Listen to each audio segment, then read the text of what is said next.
Eu quero então compartilhar uma palavra de Deus com você. Pega a sua Bíblia e abra comigo no livro de Atos. Atos capítulo de número 2. O texto que nós vamos falar hoje é o texto do versículo de número 42 ao 47. Mas eu vou ler somente o 44. O texto de Atos diz assim: todos os que creram estavam juntos e tinham tudo em comum. Nesses 40 dias de comunidade, nós estamos na terceira semana, basicamente, estamos falando sobre vivermos em comunhão.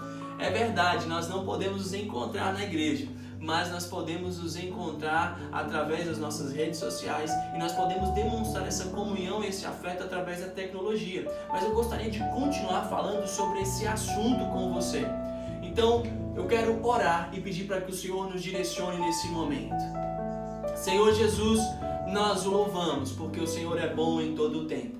Pedimos para que a Tua graça se manifeste ao nosso coração e que sejamos ministrados por Tua palavra essa manhã. Que cada coração em sua casa seja, ó Deus, tomado pelo Teu Espírito e impactado por Tua palavra, em nome de Jesus. Amém. Você sabe quem foi Manuel Francisco dos Santos? Talvez você o conheça por outro nome, Mané Garrincha ou simplesmente Garrincha. Garrincha, ele foi um excelente jogador, ele foi um cara incrível, ele jogou no Botafogo, ele jogou no Flamengo, jogou no Corinthians, ele jogou cerca de 60 partidas pela seleção brasileira. Dessas 60 partidas, houveram 52 vitórias e cerca de 7 empates. Ele participou de 3 Copas do Mundo e em 2 vezes ele saiu como campeão. Ele foi campeão, por exemplo, em 1958 na Suécia e em 1962 no Chile. Não conseguiram ganhar em 66 na Inglaterra. Conta-se a história que Garrincha ele foi jogar na sua primeira Copa do Mundo, em 58. E aí, após a final, e agora como campeão do mundo, Garrincha chamou seus colegas e disse o seguinte: nossa, que campeonatozinho mais michuruca, não tem nem segundo turno. Ele era uma grande figura e ele se transformou numa lenda do futebol. Nós não temos muitas imagens dele como nós gostaríamos de ter. No entanto, muitas pessoas tentaram colocar em palavras quem foi esse grande jogador. Joaquim Pedro de Andrade fez um documentário chamado Garrincha, a Alegria do Povo. Esse era um dos nomes que Garrincha tinha entre a torcida. Rui Castro fez a biografia de Garrincha e chamou Estrela Solitária. Outra pessoa muito importante, Vinícius de Moraes, escreveu um poema para o Garrincha chamado O Anjo das Pernas Tortas. É muito interessante nós vermos que diversas pessoas tentaram falar e colocar em palavras sobre quem foi Garrincha. Gabriel Hanotti era um jornalista francês, idealizador da Liga dos Campeões da Europa. Ele disse o seguinte: não há comparações possíveis. Pelé fazia coisas que um ser humano faz. Garrincha certamente veio de outro planeta. Jamais houve e certamente jamais haverá um outro Garrincha. Disse um outro cronista esportivo de Londres o seguinte, ele disse: se ele é considerado meio burro, não posso fazer a menor ideia do que para os brasileiros é ser inteligente. Mas uma das coisas que eu mais gosto sobre Garrincha é quando Carlos Drummond de Andrade escreve sobre ele e diz o seguinte, ele fala sobre o Garrincha: foi um pobre e pequeno mortal que ajudou um país inteiro a sublimar suas tristezas. O pior é que as tristezas voltam e não há outro Garrincha disponível. Precisa-se de um novo que nos alimente um sonho. Cada um desses homens que eu acabei de compartilhar com você, eles tentaram compartilhar em palavras aquilo que os olhos deles presenciaram Garrincha realizando nos campos. No texto que nós acabamos de ler aqui, Lucas também ele está descrevendo o que ele percebeu, ele está descrevendo como a igreja vivia em comunidade, ele está colocando isso em palavras. Imagine agora que alguém fosse descrever a vida da nossa igreja através da sua vida. Quais seriam as palavras que ele colocaria em um papel?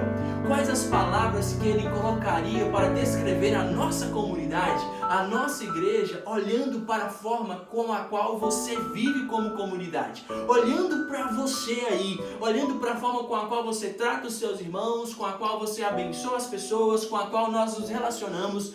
Como então que alguém iria descrever em palavras a nossa comunidade? Nós fomos chamados por Deus para viver em comunidade. Rick Warren diz o seguinte: há mais força no nós do que no eu. A comunidade tem muito mais força do que a individualidade. Ninguém agindo sozinho consegue igualar o esforço conjunto de uma boa equipe. Irmãos, poucos fardos continuam sendo pesados quando todos carregam. Quando nós vivemos em comunidade, nós conseguimos resultados ainda mais expressivos. Mais do que nunca, é tempo de nós como igreja vivermos a verdadeira comunhão no Senhor, entendendo sempre que distância física não é distância real. Distância física não é distância real. Então nós vamos olhar aqui para esse texto e nós vamos aprender algumas coisas importantes sobre uma igreja chamada por Deus para viver em comunhão. A primeira coisa que nós aprendemos aqui é que viver em comunhão significa abandonar a individualidade. Note que o texto que nós lemos começa dizendo: todos creram e estavam juntos. Se você ler dos versículos número 44, 42 ao 47, você vai perceber que todas as palavras são utilizadas no plural, de forma que aquela igreja era uma igreja que vivia em comunidade, todos agiam, não era apenas um ou outro, um líder ou outra pessoa que assumiam a iniciativa, mas todos agiam. E quando nós vivemos em comunidade, significa abandonar a nossa individualidade. A palavra diz que todos creram. Aqueles homens abandonaram a individualidade ao crer. Irmãos, quando nós cremos em Jesus, nós estamos afirmando que precisamos de Cristo, porque jamais conseguiríamos alcançar a vida eterna ou salvação sozinho. Quando nós cremos, nós estamos dizendo o seguinte: nada do que eu faço será capaz de gerar paz entre eu e Deus. E é nesse momento que eu abandono todo e qualquer sentimento de individualidade. Eu abandono o meu orgulho. Eu abandono aquela sensação de autossuficiência. E eu começo a dizer: eu preciso de Jesus. De forma alguma eu conseguirei alcançar a minha salvação sozinho. Eu preciso de Deus. E essa é uma verdade. Quando nós cremos, nós abandonamos a individualidade e nós precisamos reconhecer que nós necessitamos de um Salvador. Você precisa de um Salvador e você abandona a individualidade dizendo: eu jamais alcançarei paz sozinho. Nós abandonamos a individualidade reconhecendo que nós precisamos de outras pessoas também para crescer. No versículo de número 42, por exemplo, Lucas nos fala que aqueles irmãos perseveravam na doutrina e nas orações. Sabe de uma coisa? Por trás de uma pessoa habilidosa, sempre haverá outras pessoas habilidosas. Aquela igreja crescia em conhecimento, ela crescia no relacionamento, ela crescia na comunhão, porque os irmãos perseveravam na doutrina. Haviam pessoas capacitadas para ensinar, para pregar a palavra de Deus. Note que quando nós estamos no ambiente de comunidade, nós crescemos à medida que a palavra de Deus é pregada. Você precisa estar em comunidade. Nós precisamos de pessoas que olhem para a palavra de Deus e nos estiquem ao máximo, nos desafiem sempre a subirmos um degrau na nossa vida com Deus. Pessoas que nos desafiem a caminhar um passo a mais, uma milha a mais para uma vida de forma plena na palavra de Deus. Até mesmo quando você está lendo um livro, você pode achar: não, mas eu estou crescendo sozinho. Eu leio livros, por exemplo. Mas a verdade é que aquela pessoa que lê o livro está compartilhando conhecimento com você. Estar em comunidade significa abandonar a individualidade para que possamos crescer juntos. Você está usufruindo o conhecimento de outra pessoa. Você cresce quando você faz o RD. Você cresce quando você compartilha a palavra de Deus. A individualidade ela é rompida no ambiente de comunhão. Nós rompemos a individualidade. A palavra diz que eles perseveravam no partir do pão e na comunhão. Irmão, sabe de uma coisa? O exemplo contagia. Essa igreja de Atos, ela perseverava num ambiente contagiante e encorajador de comunhão. Essa igreja preservava esse ambiente que nutria as pessoas com encorajamento, com motivação, com inspiração, a forma com a qual eles viviam, as coisas que eles preservavam no seu dia a dia, inspirava as pessoas ao seu redor, aonde eles ceavam juntos. Cada pessoa dava um testemunho vivo de que ela era simplesmente alguém que foi alcançado e transformado por Deus. Uma vez que nós crescemos em Cristo, nós somos chamados para viver uma vida de comunhão, de forma que nós colaboramos uns com os outros, nós abençoamos uns aos outros e nós abandonamos a nossa individualidade. Segunda coisa que nós aprendemos aqui é que viver em comunhão demanda tempo. A parte B do versículo diz, e estavam juntos. O versículo 46 nos diz o seguinte, olha só, diariamente perseveravam unânimes no templo, partiam o pão de casa em casa e tomavam as refeições com singeleza de coração.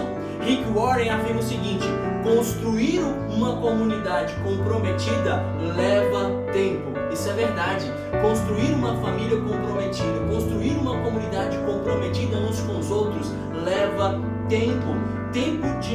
Nós precisamos começar a nos focar. Nós precisamos de tempo para focar na qualidade dos nossos relacionamentos. Nós precisamos vencer a superficialidade nos relacionamentos. Precisamos praticar os mandamentos que nos falam a respeito do uns aos outros. Amai-vos uns aos outros. E esse é o nosso desafio, e para isso nós precisamos ter tempo juntos. Quando nós vencemos a superficialidade e nós aprofundamos o nosso conhecimento sobre o outro também. Irmãos, quando nós passamos tempo juntos, nós começamos então a ter uma visão mais equilibrada do outro. Deixa eu tentar exemplificar isso para você. Certa vez eu fui jogar uma partida de futebol com alguns amigos. Gosto muito de jogar bola. E nesse dia eu fui com alguns amigos. E uma das coisas que eu sempre tive dificuldade foi de perder. Não gosto de perder. E quando a gente vai jogar o futebol, a gente então sorteia ali para saber quem faz parte do time de quem. A gente monta o time e a gente começa a jogar bola. E aí havia um senhor, ele deveria ter entre 40 e 50 anos. Era muito notável que ele tinha uma dificuldade física, ele não conseguia, ele era meio desengonçado, ele não conseguia. Esse senhor cai no meu time. Na hora que aquele cara cai no meu time, eu digo, meu Deus do céu, eu vou ganhar uma partida hoje, porque esse cara é como se tivesse um a menos no campo. E ali eu já comecei a reclamar, né? Encher o saco, nossa, cada vez que ele pegava na bola e perdia a bola, a gente falava, pelo amor de Deus, por que você está jogando bola aqui, etc. Mas aí, durante aquele futebol, durante aquele tempo que nós passamos juntos, a gente começou a se relacionar. Era necessário tempo para que nós pudéssemos crescer o nosso relacionamento. E é nesse momento que a gente precisava de tempo que eu descobri algo sobre aquele senhor de 30 a 50 anos. Eu descobri que ele havia passado por um problema grave de saúde. Ele havia passado por um derrame, por uma espécie de AVC. E por causa disso ele estava voltando a jogar bola naqueles dias. Ele estava no processo ainda de recuperação. Então quando eu passei tempo de relacionamento com aquele senhor e agora eu conhecia um pouco mais da história dele, a minha perspectiva sobre ele se transformou numa perspectiva mais equilibrada. Eu comecei a mudar a minha mente sobre aquele cara, eu comecei a entender a história dele. E no lugar de alguém que constantemente reclamava por ele não dominar a bola, no lugar de um crítico, eu me tornei um grande incentivador, porque eu sabia a dor que ele havia passado para estar ali. Todas as vezes que ele pegava na bola, no lugar de um crítico, agora, por conhecer a história dele, por ter tempo com ele, eu agora era um grande incentivador. Eu dizia, você precisa, vai lá, você vai conseguir. Nós mudamos a nossa perspectiva sobre as pessoas quando nós passamos tempo juntos com elas. Uma comunidade, ela precisa de tempo, você precisa investir tempo na sua comunidade, porque isso vai equilibrar a forma com a qual você olha as pessoas ali. Me lembro de uma outra vez e de um voluntário que trabalhava na nossa igreja, servia ali. E um belo dia eu estava na celebração e esse voluntário chegou bem atrasado para a celebração. Naquele momento eu vi aquela pessoa chegando atrasada e eu pensei, nossa, como eu posso fazer para conversar com ele? Eu preciso orientá-lo porque ele está descompromissado, ele não está honrando com os horários que ele precisa chegar aqui para servir a nossa igreja. Com um tempo de relacionamento e depois de uma conversa, no final da celebração, aquele voluntário chegou em mim e disse: PR, 1000 desculpas pelo meu atraso. Eu moro a cerca de 5 a 6 quilômetros da igreja e eu esperei o ônibus e o ônibus não passou. Então eu decidi vir caminhando, por isso que eu me atrasei. Note que o tempo de conversa, note que ao nos aproximarmos um do outro, aquela ação de chegar atrasado, no lugar de ser um sinal de descomprometimento, se transformou em um sinal de fidelidade. Aquela pessoa, ela poderia muito bem ter dito, poxa, não tem ônibus, eu vou direto para casa. Mas o que ela fez? Ela disse, não, eu vou caminhando, porque eu tenho compromisso e fidelidade com a igreja. Note que quando você passa tempo junto com as pessoas, você conhece mais as pessoas, a tua mente se transforma, você começa a agir com empatia, você começa a entender a história, por que aquelas pessoas são daquela forma, e você começa a ser alguém muito mais paciente. Nós precisamos também de tempo, nós precisamos também de empenho. A palavra diz que aqueles irmãos estavam juntos no templo e nas casas. Esses são os dois braços da vida cristã, o templo e as casas. Uma vida de comunidade, ela pode até começar no templo, mas ela continua em casa. Ela pode até começar em casa através de um PGM, mas uma vida em comunidade continua no templo. Esses são os dois braços, aqueles homens estavam juntos. Isso significa que eles se empenhavam e principalmente eles eram participativos. Eu quero dizer para você, existem 3 formas de você ser participativo na sua igreja.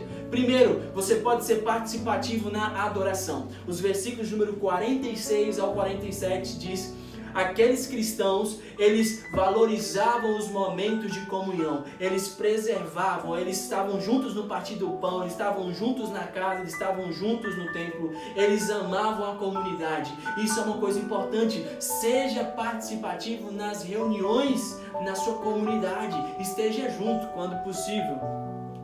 Uma outra forma de ser participativo é através das necessidades. Você pode ser participativo nas necessidades da sua igreja. O versículo de número 44 e 45 diz que aqueles homens, eles vendiam as suas propriedades e pegavam os recursos e colocavam à disposição dos irmãos que tinham necessidade. Note que a necessidade é algo para ser compartilhado, tanto quando eu tenho uma necessidade e tanto quando eu posso ajudar alguém em sua necessidade. Deixa eu dizer uma coisa para você, nós estamos em momentos de crise. E saiba de algo muito especial. Note que quando você tiver um problema, é apenas isso. Você simplesmente tem um problema. Isso não diminui você de forma alguma. Por isso, arranque o orgulho do seu coração e compartilhe as suas dificuldades com outras pessoas. Porque as pessoas da igreja poderão ser mais participativas, ajudando você nas suas necessidades. Você pode ser participativo na missão da igreja. À medida que eu vivo guiado pelo Espírito Santo, eu alcanço pessoas através do meu testemunho, eu compartilho a palavra de Deus. Por isso, seja participativo na sua comunidade. Terceira coisa que nós aprendemos aqui para a gente encerrar é que o poder de Deus, ele elimina as diferenças. Note que o final do versículo 44 diz: todos tinham tudo em comum. Isso é incrível, isso chama muito a minha atenção. A palavra diz que em todos havia temor, havia reverência. Todos aqueles homens, todas aquelas pessoas que creram em Jesus, elas estavam juntas, elas tinham tudo em comum. Agora não eram mais várias cabeças pensando, agora havia uma mente, a mente de Cristo direcionando e operando sobre aquela comunidade. E o poder de Deus, ele nos faz caminhar juntos e termos tudo em comum. Olha, o amor de Deus tem o poder de arrancar as diferenças. O amor de Deus, ele tem o poder de arrancar as diferenças entre nós. Lembre, por exemplo, de um adulto quando ele está diante de uma criança que ele ama muito. Note que a própria forma de falar, ela muda. O adulto não fala normalmente como uma criança, ele fala parecendo que é uma criança. Ele começa agora a mudar a sua forma, ele começa a mudar o seu jeito, ele fala errado. O adulto começa a brincar de coisas praticamente bobas, ele fala a linguagem da criança. E naquele momento o amor, e de idade sejam completamente arrancadas. Quando você está com uma criança que você ama, você não entra debaixo do cobertor, você entra debaixo de um campo de força. Quando você está com uma criança, você não é um pai ou um tio, você é o Batman, você é o Chapolin Colorado, você é o Hulk, você é alguém para compartilhar da fantasia do mundo e da ideia daquela criança. Você não coloca uma colher na boca simplesmente, você estaciona um navio no porto, você coloca um avião na garagem, você faz coisas porque o amor, ele arranca as diferenças. Seja impactado pelo amor de Deus e permita que o amor do Senhor arranque todas as diferenças entre nós no ambiente da nossa comunidade. Nós caminharemos juntos, nós estaremos juntos porque o amor de Deus sempre nos une. O amor, ele elimina as diferenças. Que o Espírito Santo hoje faça com que esse amor venha sobre a tua vida, e somente o Espírito Santo pode fazer algo assim em nós. Rick Warren diz o seguinte: lute pelo amor e não pela vitória. Quero convidar você a refletir sobre isso. Quando nós vivemos em comunhão, como família, nós produzimos um impacto. A palavra diz no versículo de número 47, e aqui eu quero encerrar. A palavra diz que aqueles irmãos viviam de tal forma, eles tinham uma vida tão impactante, que eles experimentavam a simpatia de todas as pessoas que estavam ao redor daquela comunidade. Todo mundo gostava daqueles homens, daquelas pessoas. É claro que o que nós queremos não é simplesmente experimentar e ter a simpatia da comunidade ao nosso redor. Mas o que nós queremos é que Deus possa agir na vida da nossa comunidade através do nosso exemplo de amor. Naquela comunidade haviam as pessoas mais generosas, estavam os melhores maridos, estavam as melhores esposas, e isso contagiava todas as pessoas que estavam ao seu redor. A mão do Senhor, ela se move quando nós vivemos em fidelidade. No versículo 47 diz que o Senhor acrescentava à igreja. Saiba de uma coisa, mesmo nesse tempo de crise nós podemos alcançar pessoas. Nós podemos agir com generosidade, nós podemos demonstrar um amor, uma simpatia, nós podemos demonstrar a presença de Deus de tal forma que pessoas serão impactadas em como nós nos portamos nesse tempo de crise. Eu quero convidar você em nome de Jesus a continuar vivendo em comunidade, arrancar toda a individualidade, investir tempo em relacionamento e permitir que o amor do Senhor Deus te encha para que você possa arrancar todas as diferenças. Se você, assim como Lucas, tivesse que registrar a sua vida como igreja, quais palavras você gostaria que estivessem nessa descrição? Eu quero te motivar agora, na sua casa, no seu celular, pegue um papel aí perto de você. De repente você pegou um papel para fazer alguns apontamentos. E eu gostaria que você agora colocasse aí nesse papel quais as características que você gostaria que fossem relatadas sobre você quando se fala sobre comunidade, quando se fala sobre igreja. Quais as palavras que você gostaria que estivessem na descrição da sua pessoa com relação à sua igreja? Quais as palavras que você gostaria que estivessem ali? De repente, altruísmo? Você gostaria que estivessem ali generosidade? Você gostaria que estivessem ali perdão mútuo? Você gostaria que estivessem ali maturidade para descrever a forma com a qual nós nos relacionamos? Quais palavras? Como você gostaria que descrevesse a sua vida através dos relacionamentos? E eu quero então motivar você agora a pensar quais ações práticas você pode tomar essa semana para ajudar você a transformar essa descrição em uma realidade. Como é que você pode então colocar em prática aquilo que você acabou de escrever nesse papel? Quero convidar você a orar comigo, pedindo para que Deus direcione a tua vida, para que tudo isso que nós lemos e que compartilhamos essa manhã se transforme em uma prática diária em como nós vivemos como igreja. Senhor Jesus, nós louvamos o Teu nome. Pedimos para que hoje o Teu amor venha sobre os nossos corações. Que sejamos ministrados, que sejamos tomados por esse amor que quebra toda e qualquer individualidade. que o Senhor direcione cada pessoa em sua casa a viver a plenitude do Teu Espírito Santo. Que eles possam, ó Deus, arrancar toda a individualidade. Que possamos crescer uns com os outros. E que nesses dias de comunidade, nesses dias de comunhão, nós possamos entender que a distância física não é uma distância real. E que mesmo em casa, nós continuamos sendo uma igreja. Por isso nós nos preocupamos, nós oramos e nós investimos em relacionamentos significativos e em tempos de qualidade. Em nome de Jesus. Amém. Olá pessoal, estamos com saudade de todos os irmãos, todos vocês. Eu sei que há pessoas de várias regiões nos ouvindo agora, nos assistindo. E como diz a palavra, estamos em tempos difíceis, não são tempos fáceis. Mas a palavra diz que tudo podemos naquele que nos fortalece. Nós estamos vivendo tempos atípicos. Porém, quem conhece, quem lê o livro de Atos, sabe que a igreja começou na casa e nas casas a própria igreja se fortalece. Mas eu quero chamar a atenção também de uma perspectiva que a gente precisa ter. Esse período que Deus está reunindo ao seu povo nas casas, o Senhor está também trazendo informações. O Espírito Santo quer em nossas casas falar conosco de forma sobrenatural. E quando daqui a alguns dias esta igreja sair de suas casas, nós estaremos prontos e preparados para um grande avivamento a nível mundial. É verdade, um grande avivamento a nível mundial. Porque enquanto estamos em casa ou nas casas, reunidos em família, orando, buscando o Senhor, jejuando, estamos nos preparando, ouvindo a voz de Deus para passar essa voz sobre todo mundo. Mas eu quero compartilhar ainda o que está lá em 2 Coríntios capítulo 6, a partir do verso 3, eu quero que você preste muita atenção no que está escrito aqui, ó. Não dando nós nenhum motivo de escândalo em coisa alguma, para que o ministério não seja censurado.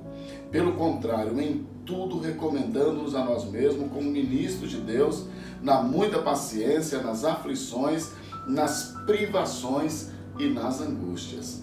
Também na pureza, no saber, na longanimidade, na bondade, no Espírito Santo, no amor não fingido, na palavra da verdade, no poder de Deus, pelas armas da justiça, quer ofensivas, quer defensivas, por honra e por desonra, por infame e por boa fama, como enganadores e sendo verdadeiros, como desconhecidos, entretanto bem conhecidos, como se estivéssemos morrendo, e contudo eis que vivemos, como castigados, porém não mortos. E presta atenção, entristecidos, mas sempre alegres, pobres, mas enriquecendo a muitos, nada tendo, mas possuindo tudo.